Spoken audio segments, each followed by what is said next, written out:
Hola,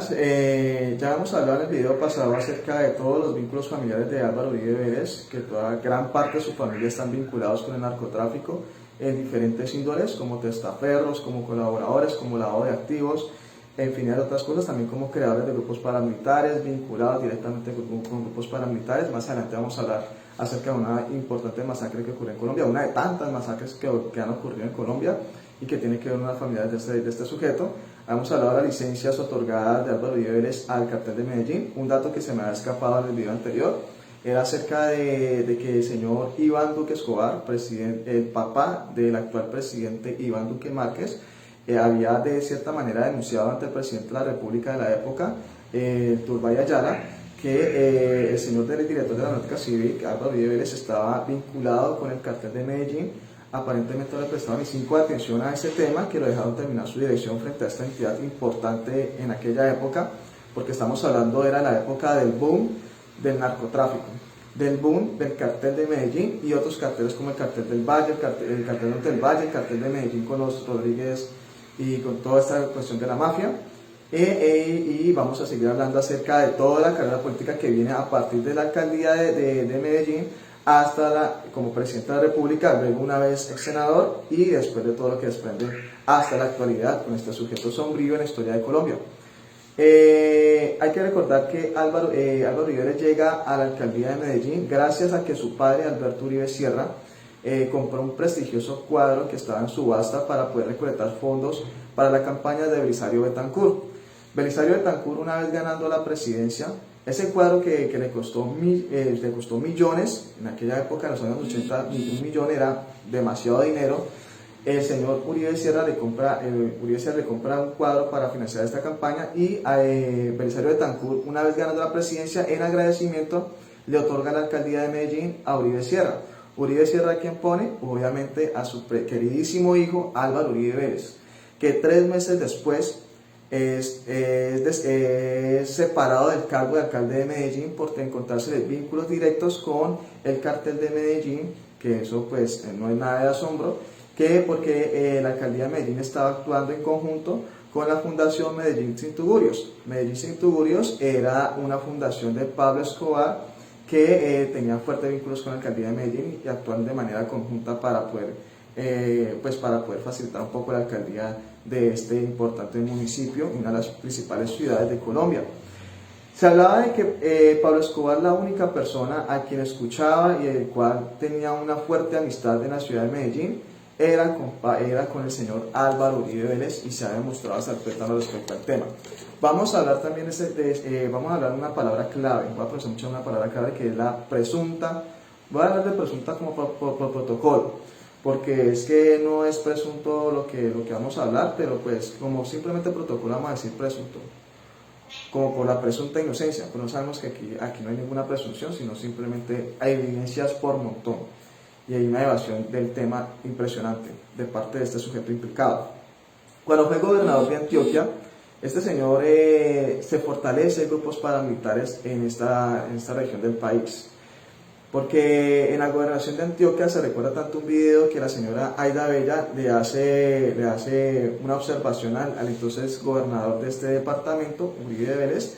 cuando le decía de que los grupos paramilitares estaban haciendo presencia en muchas zonas de este departamento, y Uribe en respuesta lo único que le dice es como que esta señora está loca, eso lo que está diciendo es totalmente mentiras. La frase que él normalmente lanza para escudar sus amigos delincuentes, que son personas de bien, son personas prestigiosas según el hombre,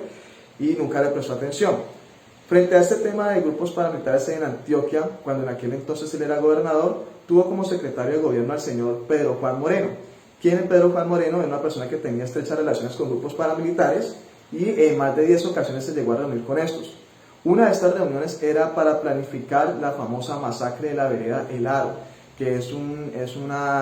corregimiento, una vereda, ya estamos diciendo, que es del municipio Ituango de Antioquia, que se ejecutó en octubre de 1997, pero se planificó con un año de anterioridad. O sea, en 1996 ya se ha planificado esta masacre para ocurrir, porque supuestamente, bueno, ya vamos a explicar más o menos por qué.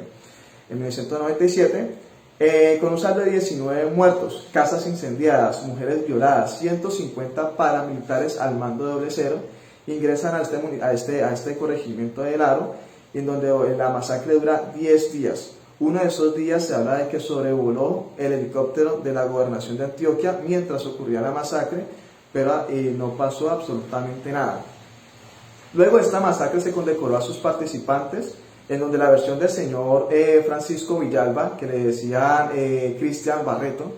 afirma de que los paramilitares que participaron en esta masacre tuvieron la condecoración por parte del señor gobernador, el señor Álvaro Uribe Vélez en calidad de gobernador en compañía de su hermano Santiago Uribe.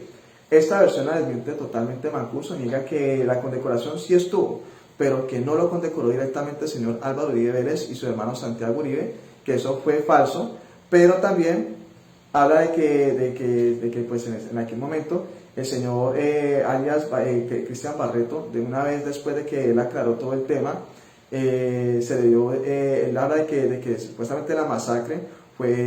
ideada como tal por parte del señor Álvaro Uribe Vélez, que fue ordenada hacia el señor Carlos Castaño, que porque en aquel entonces le habían secuestrado a su queridísimo primo Mario Uribe, secuestrado por un frente de las FARC-EP, pero que realmente resultó que en la zona no existía ni una sola presencia de ningún guerrillero auténtico, solamente presencia de civiles, y ocurrió una masacre en aquel entonces. Cuando el señor Cristian Barreto, que fue condenado por la masacre del Aro, dio la versión original de lo que ocurrió, su versión original, su verdad, tiempo después fue asesinado al sur de Medellín y nunca se retractó respecto a esta versión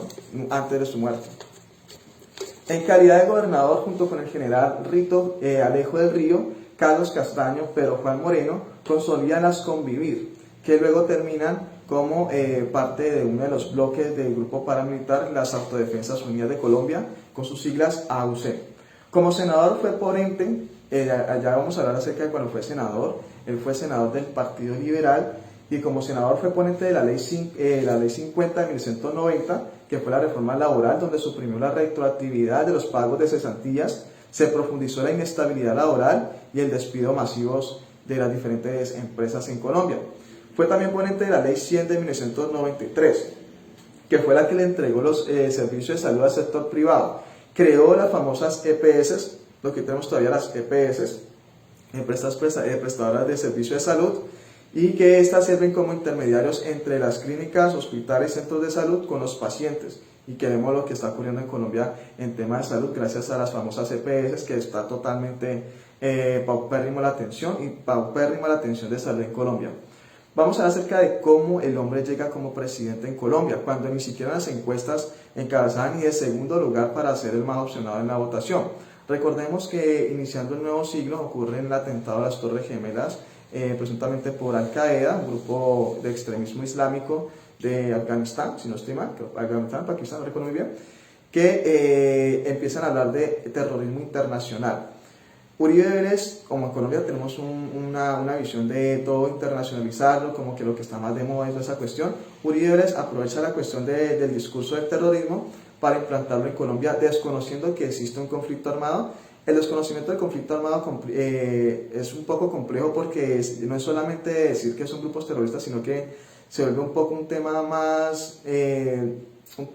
crítico en materia de derecho internacional humanitario, que eso en otro video de otra temática lo vamos a explicar con mayor profundidad. Bueno, Álvaro Uribe Vélez empieza a utilizar el discurso de terrorismo en Colombia y la lucha contra el terrorismo, y es por eso que el hombre gana popularidad, aparte que también gana apoyo por parte de grupos paramilitares, que ya vamos a explicar más o menos cómo fue el asunto. Gana por medio de este discurso de amenaza terrorista en Colombia, desconociendo por completo el conflicto armado. Como presidente en el 2003, liquidó y reestructuró muchas empresas, como Telecom, ocasionando 10.000 despidos en un solo día.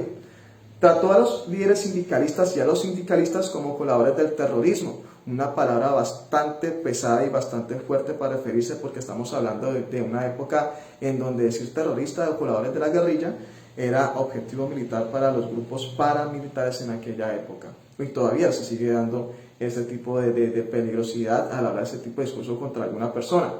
Reestructuró empresas como el Instituto de Seguros Sociales y eliminó el Banco Cafetero, Gran Ahorrar, Ecogas y más de 462 entidades del Estado. En diciembre del 2003 expidió el decreto 3164,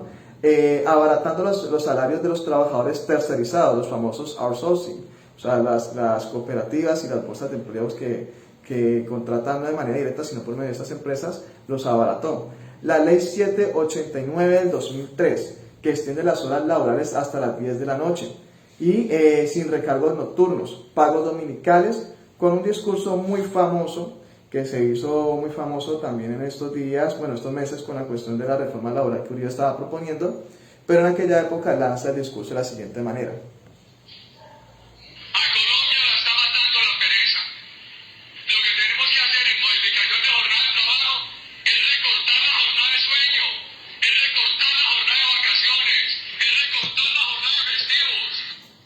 Y ahí es a donde se empieza a dar esa famosa ley, donde también afectó la parte del contrato laboral, perdón, la parte del contrato de aprendizaje a los estudiantes de SENA, porque le quita su carácter laboral y los convierte en pues, unas personas que no tienen ninguna garantía en materia de laborales para los nuevos aprendices, que son los que hacen las prácticas, y pues se afectan de cierta manera porque no terminan siendo contratados una vez terminan sus prácticas, sino que simplemente echados se utilizaron y hasta ahí nos vemos. Como presidente presentó y en auspicio del Congreso la Ley 794 del 2003, o la reforma pensional que aumentó la edad de pensión y el número mínimo de semanas cotizadas para la jubilación. Ahí le va ese dato para los abuelos uribistas que siempre defienden a Uribe a capa y espada, diciendo que es que Uribe fue el boom de aquella época y que fue el mejor presidente de la historia colombiana, o el eterno presidente, como lo afirma algunos miembros del Centro Democrático, cuando él fue el que afectó la parte laboral, la parte de jubilación, la de contrato de aprendizaje, la educación,